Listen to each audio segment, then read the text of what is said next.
기도함으로 새벽기도 시작하겠습니다. 하나님 가운데 오늘도 복된 하루, 하나님이 만드신 새로운 하루입니다. 이 하루가 하나님의 말씀으로, 하나님의 성령으로 충만한 하루, 복된 하루 되게 도와주옵소서. 예수님 이름 받들어 기도합니다. 아멘. 오늘은 시편 91편 1절에서 16절까지의 말씀입니다. 시편 91편입니다.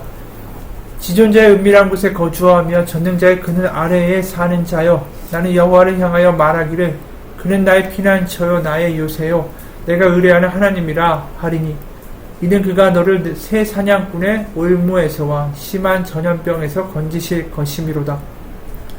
그가 너를 그의 깃으로 덮으시리니 내가 그의 날개 아래에 피하리로다.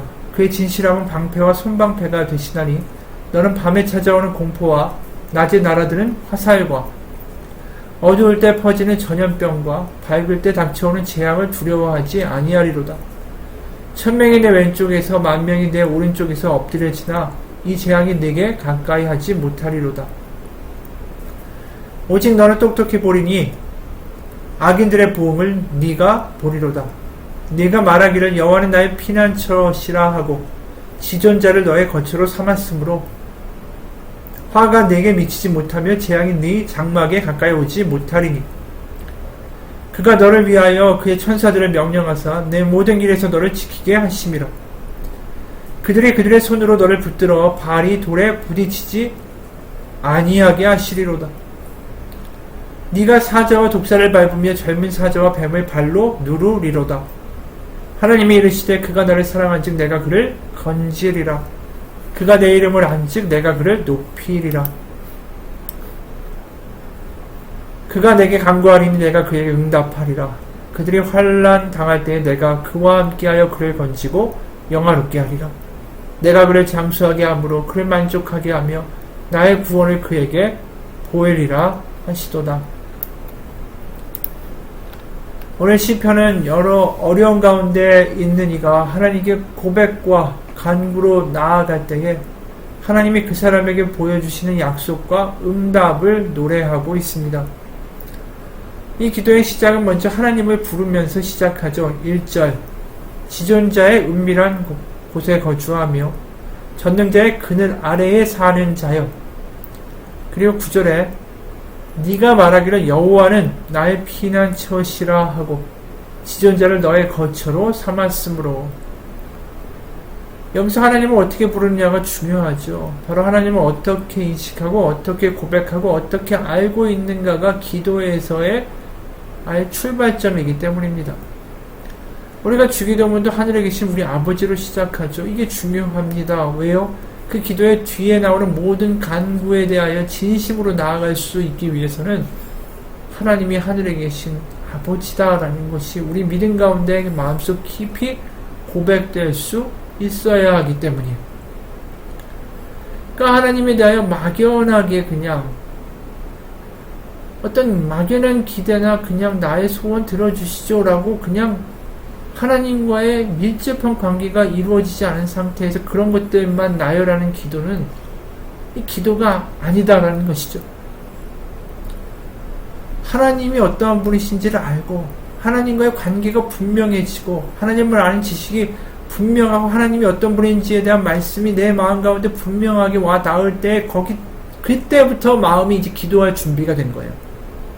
그러니까 다시 말해서 기도는 관계가 먼저 성립이 돼야 기도가 가능한 거예요. 하나님이 나에게 어떤 분인가, 또 하나님께 나는 어떤 존재인가가 분명하게 내 마음 가운데에 존재할 때 기도에 불이 붙기 시작합니다. 하늘에 계신 나의 아버지, 이 고백이 나에게 나의 마음을 절절하게 울릴 수 있을 때 우리의 기도는 불이 붙을 수밖에 없어요. 하나님이 내 아버지라는 사실에 내 마음이 감동하고 내 마음에 그 사실이 휘어잡을 때 그 다음에 기도는 절로 나오게 되는 거죠. 하나님이 어떤 분인지를 잘 알지도 못하고 그저 중얼중얼 거리는 기도는 그저 어떤 신에게 당신의 능력을 보여주세요 라고 말하는 그런 것과 똑같다라는 거예요. 우상 숭배하는 거랑 뭐가 다르겠어요? 그저 그 신의 능력과 호의만 필요한 거지 그 신과 나의 어떤 관계가 먼저 존재되지 않는 어떠한 것은 다 이게 어떻게 보면 우상숭배와 같은 거 아니겠어요? 하나님이 내 아버지시니까 기도를 들어주신다는 게 근본적인 전제예요. 왜냐하면 하나님은 나와 거래를 하는 대상이 아닙니다. 하나님은 관계를 원하시고요. 마음을 원하시는 거예요. 그래서 하나님은 어떻게 부르며 기도를 시작하는가가 그 기도의 성패를 다 가늠하게 되는 거죠. 오늘 시편의 기도자가 하나님을 뭐라고 부릅니까? 지존자, 전능자라고 불러요. 지존자, 전능자라는 표현은 이 모세오경에서 하나님을 부를 때 종종 나오는 표현입니다. 근데 한번 생각해 보세요. 고대 사회에서 지존자, 문자적으로 가장 높은 분이다라는 단어는 누구에게 쓰죠? 왕에게 사용하는 거예요.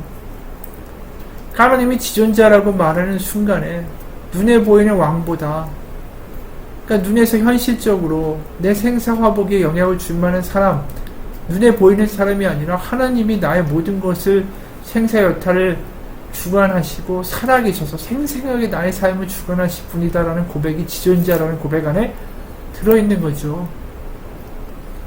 전능자라는 말도 마찬가지예요. 모든 능력의 근원이 하나님께만 있습니다.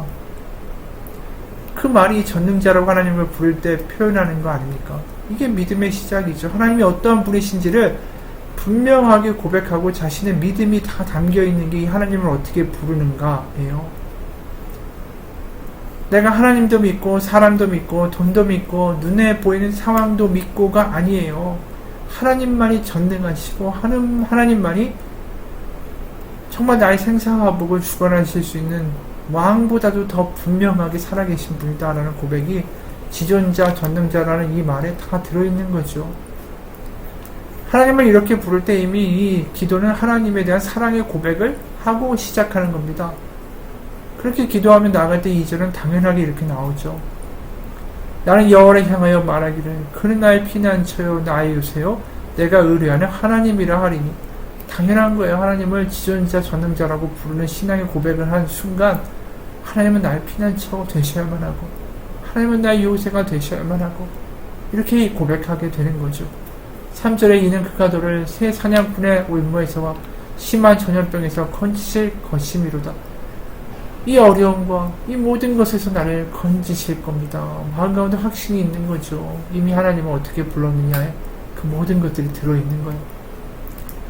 그러니까 기도가 자신의 문제도 이야기하지만 어느 순간 찬양으로 이어질 수밖에 없는 게 하나님이 어떠한 분이신지를 점점 기도하면서 더 깊이 경험하고 체험하고 나의 영혼을 선포하다 보니까 이 시편의 대부분의 마지막이 찬양으로 바뀌는 모습들을 우리가 많이 보게 될 수밖에 없는 거예요.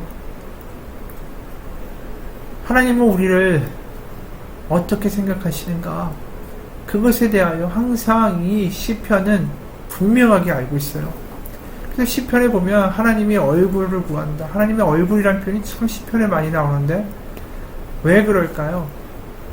그게 뭐 예배한다는 뜻도 될 수 있겠지만 민수기 6장에 있는 사건을 전제로 하는 표현이에요. 광야길을 향해 이제 시내산에서 출발하죠. 오합지졸인 이 백성 아니에요. 앞으로 얼마나 엉망이고 말썽부리고 불평하고 속성이고 하나님 다 알고 계세요. 그런데 이들이 떠나갈 때에 시내산에서 하나님이 뭐라고 얘기하십니까? 6장 24, 26 우리가 아는 거 아니에요? 아론의 축복.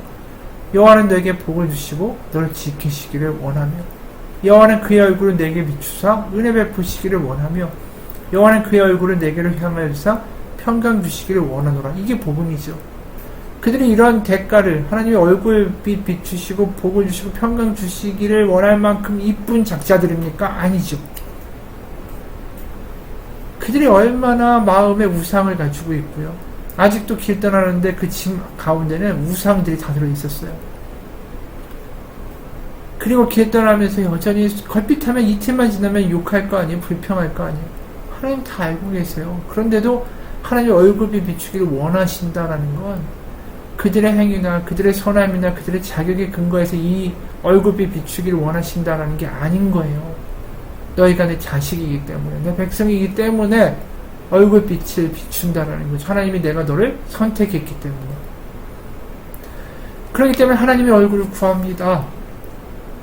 그 기도는 바로 이 사실을 근거로 한 거예요. 하나님의 은혜를, 하나님이 어떠한 분이신지를 아는 것, 그 믿음이 있기 때문에 하나님 얼굴을 구합니다. 얼굴에 비춰주신다고 하신 하나님 아닙니까? 하나님을 아니까 이런 표현들이 나오는 거죠. 그러면서 5절부터 8절에는 마치 전쟁터에 나간 사람의 생생한 경험담 같아요.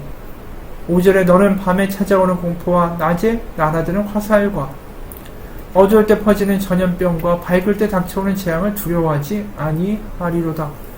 1000명이 네 왼쪽에서 10,000명이 네 오른쪽에서 엎드려 지나 이 재앙이 내게 가까이 하지 못하리로다. 이거 완전 전쟁의 모습에 마치 영화 한 장면을 묘사하는 것 같죠. 화살이 비처럼 쏟아지는 전쟁터, 밤에는 적의 야습할까 잠도 잘 못 이루는 그런 전쟁터의 모습이에요. 전쟁터에서는 역병이 참 많이 돌죠. 게다가 갑자기 비라도 내리고 바람이라도 불면 이 전쟁은 완전히 망하는 거예요.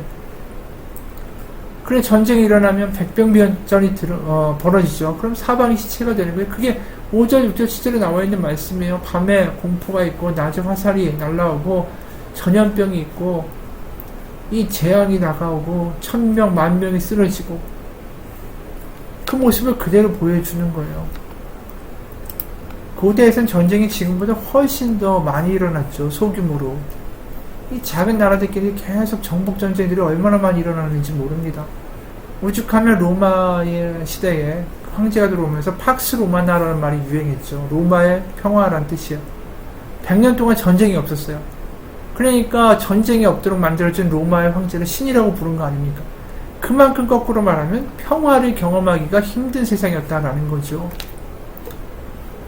그러니까 이 전쟁 때 일어났던 모든 경험들이 지금 생생하게 있는 거예요. 거기서도 나를 지켜주셨다. 거기서도 날 살리셨다. 이 가슴 떨리는 이런 고백들을 다 시편에서 경험을 가지고 고백하고 있는 거예요. 이 얼마나 절절할까요? 전쟁터에서 살아남은 이 경험이. 6.25 때 있었던 일이에요. 흥남 철수가 개시된 흥남 부두에는 철수할 군인 말고 30만 명의 피난민이 몰렸습니다. 그러니까 이 군대와 마찬가지로 배를 타고 가야만 생존할 수 있었던 사람들이에요.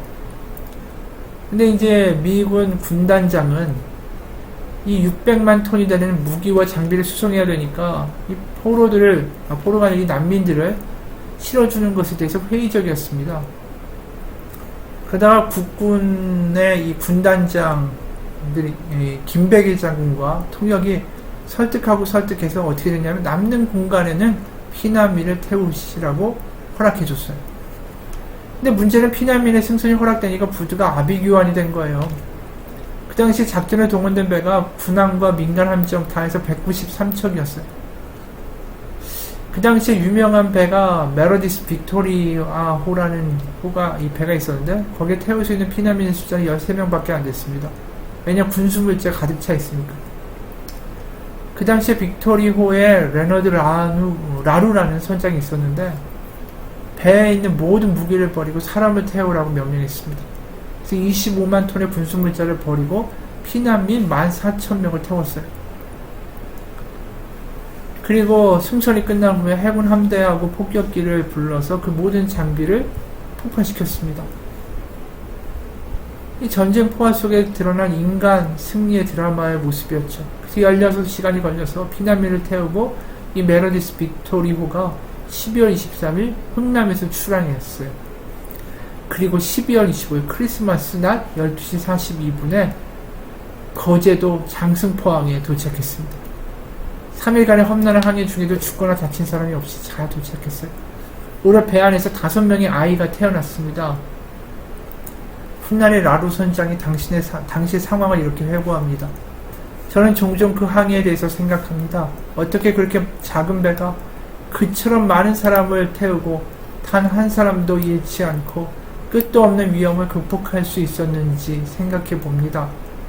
그의 크리스마스 바다의 거친 파도 속에서 그 배의 키를 잡으신 분은 바로 하나님이셨습니다. 피난민이 모두 배에서 내린 그날 밤 라루 선장은 일기장에 다음과 같이 기록했대요. 항해 중 5명 탄생, 사망자 없음, 14,005명 무사히 상륙시킴. 여러분, 이 일을 경험한 사람들은 하나님을 전능자, 지존자라고 고백할 수 있지 않을까요? 이런 삶과 죽음의 경계를 오가는 가운데 하나님을 목격한 사람들, 그 사람들은 이렇게 기도할 수 있는 거 아닐까요? 오늘 시편은 그런 기도인 거예요. 저 멀리 계신 하나님이 아니라 우리들의 삶 속에 살아계신 전능자, 지존자, 우리를 살리시는 하나님, 천사를 보내셔서 지키시고 전쟁터에서도 우리를 살리실 하나님을 찬양하는 거예요.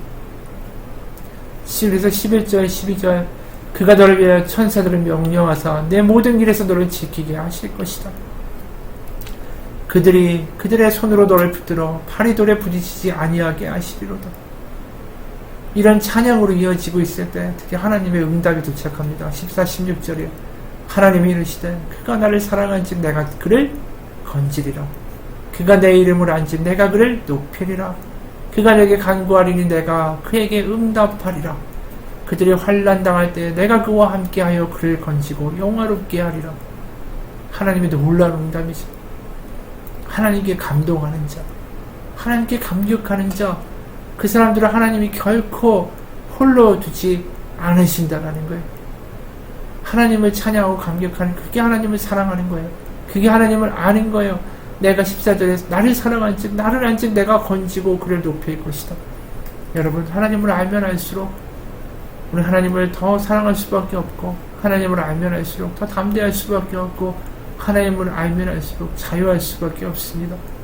오늘 이 시편의 노래가 감격이 터져 나오는 그 놀라운 노래임을 우리가 다시 한번 읽어보면서 경험하시고 하나님을 더 찬양하고 감격해하는 하루가 되시길 주님의 이름으로 축원합니다. 하나님, 살아있는 믿음이 되길 원합니다. 감격이 있는 믿음이 되길 원합니다. 이 시편의 노래가 우리의 마음을 움직이고 나의 노래가 되길 원합니다. 하나님을 찬양하며 감격해하며 하나님을 기뻐하는 오늘 하루 가운데 하나님의 응답이 있게 하여 주옵소서. 네가 나를 사랑한즉 내가 너를 건지리라. 네가 내 이름을 안즉 내가 너를 높이리라. 예수 그리스도의 이름 받들어 기도합니다. 아멘. 하늘에 계신 우리 아버지의 이름을 거룩하게 하시며 아버지의 나라가 오게 하시며 아버지의 뜻이 하늘에서와 같이 땅에서도 이루어지게 하소서. 오늘 우리에게 일용할 양식을 주시고 우리가 우리에게 잘못한 사람을 용서하여 준 것 같이 우리 죄를 용서하여 주시고 우리 시험에 빠지지 않게 하시고 악에서 구하소서. 나라와 권능과 영광이 영원히 아버지의 것입니다. 아멘.